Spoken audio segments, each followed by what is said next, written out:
किसान भाई नमस्कार। आप सभी का स्वागत है आपके अपने YouTube चैनल कृषि जानकारी में। किसान भाइयों, इस वीडियो में हम बात करने वाले हैं सोयाबीन की फसल में फूल निकलते समय कौन कौन से जरूरी काम करना चाहिए। इसी के साथ में हम आपको बताएंगे कि सोयाबीन की फसल में फूल निकलते समय कौन कौन सी गलतियां भी नहीं करनी चाहिए। इस टॉपिक पर इस वीडियो में हम पूरी डिटेल के साथ बात करने वाले हैं। अगर आपकी फसल फ्लावरिंग स्टेज पर आ चुकी है तो इस वीडियो को आप अंत तक जरूर देखें ताकि आपको पूरी जानकारी स्पष्ट तरीके से समझ में आ सके। तो चलिए वीडियो को शुरू करते हैं। तो किसान भाई, इस समय पर अधिकतर क्षेत्रों में सोयाबीन की फसल फ्लावरिंग स्टेज पर चल रही है। मतलब किसी किसान भाई के यहाँ 5 से 10% फूल निकल चुके हैं और किसी किसी किसान भाइयों के यहाँ पर 15 से 20% फूल आ चुके हैं। लेकिन इस टाइम पर सभी किसान भाइयों के मन में काफ़ी सवाल उठ रहे हैं, जैसे कि बहुत सारे किसान भाइयों के खेत में काफ़ी ज़्यादा खरपतवार उग चुका है, तो वो इस टाइम पर कौन सी दवाई डालें। सोयाबीन की हाइट कम रह गई है, सोयाबीन में फूल भी कम आ रहे हैं, फूल बढ़ाने के लिए कौन सी दवाई डालें या फिर कौन से टॉनिक डालें। ये सारे जो सवाल हैं वो ज़्यादातर किसान भाइयों के मन में उठ रहे हैं। तो किसान भाई, वैसे तो हम वीडियो के माध्यम से आपको सवालों के जवाब देने की पूरी कोशिश करते हैं। फिर भी अगर आपकी कोई समस्या या फिर सवाल हो तो उसे आप कमेंट के माध्यम से पूछ सकते हो।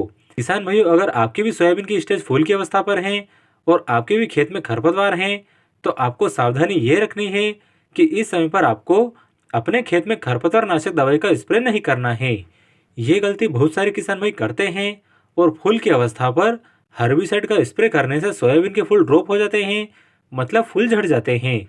तो अगर आपके भी खेत में फूल की अवस्था पर खरपतवार हैं तो उसे आप मजदूर की सहायता से निकलवाएं। किसी भी प्रकार के हर्बिसाइड का प्रयोग ना करें, इससे आप फूल ड्रॉप होने की समस्या से बच जाएंगे।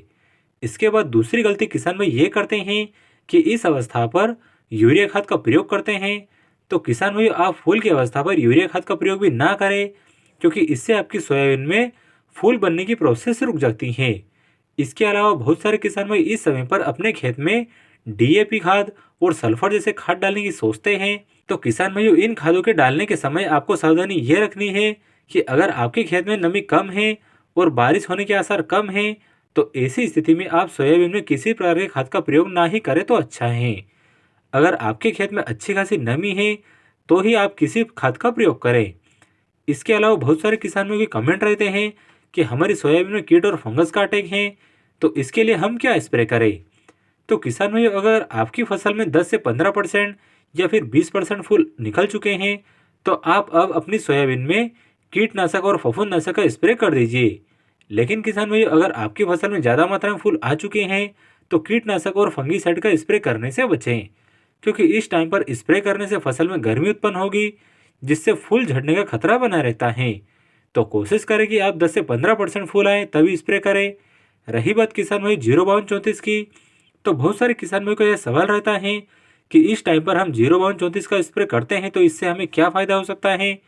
तो किसान भाई, NPK 05234 का स्प्रे आप किसी भी कीटनाशक और फंगीसाइड के साथ मिलाकर स्प्रे कर सकते हो, कोई दिक्कत नहीं है। इसका स्प्रे भी आप किसान भाई 10 से 15% फूल आने की अवस्था में कर सकते हैं। इससे सोयाबीन में जड़ों और फूलों का विकास अच्छी तरह से होता है, क्योंकि इसमें फास्फोरस और पोटास की मात्रा पाई जाती है। पोटास पौधे को मजबूती प्रदान करता है और बहुत सारे किसान भाई फूल बढ़ाने के लिए सोचते हैं, तो इसके लिए आप NPK 05234 का स्प्रे अपनी सोयाबीन में कर सकते हो। तो किसान भाई, वीडियो में जो बातें और सावधानी बताई गई हैं उस पर आप ध्यान जरूर दीजिएगा ताकि आपको भी सोयाबीन की फसल से बम्पर उत्पादन मिल सके। तो उम्मीद करता हूँ किसान भाइयों, आपको ये जानकारी पसंद आई होगी। चलिए मिलते हैं अगली वीडियो में। जय जवान जय किसान।